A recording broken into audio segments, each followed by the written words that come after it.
كيفاش نقدر نتخلص من الاحساس ديال انني ما بقيت حامل حتى حاجه، حتى من الناس ما بغيتش ندوي معاهم. كنحس بالوحده والحزن بدون سبب. أه احيانا كنوصل لواحد المرحله في حياتنا كنحسوا فيها اننا ما بقيناش حاملين حتى شي حاجه. يعني ما بغيناش نهضروا مع الناس، وكل شيء كيولي كيبان لينا ثقيل، وكنوليو كنحسوا بالوحده. واخا يكونوا جميع الناس حدانا،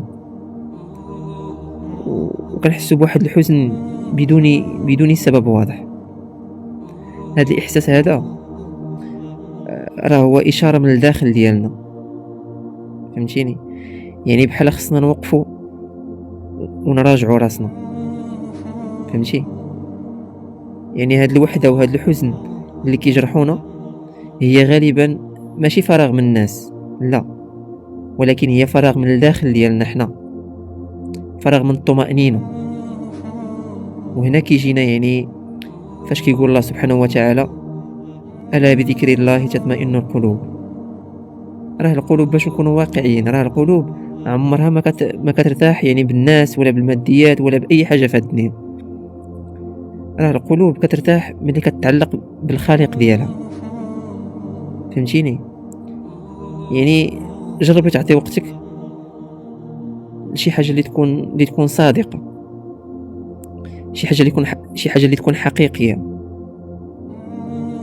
ركعة بخشوع، دعاء من القلب، قراءة صفحة قرآن، ويكون قلبك حاضر، فهمتيني؟ راه هاد اللحظات راه هي اللي كتداوي الجروح، وكتداوي يعني اي جروح اللي غادي يكون صعيب ان البشر هو اللي يقدر يداويها.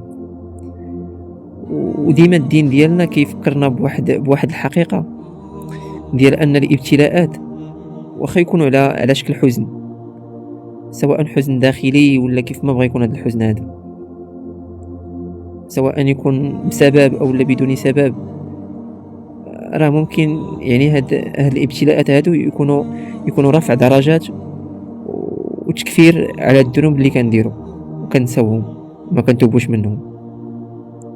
والله سبحانه وتعالى يعني راه عرفنا اننا ضعاف، داكشي علاش راه عمره ما غادي يضيع يعني هاد الدموع اللي كنبكيوها وحنا بوحدنا. حتى واحد ما كيكون عارف هادشي من غير الله سبحانه وتعالى.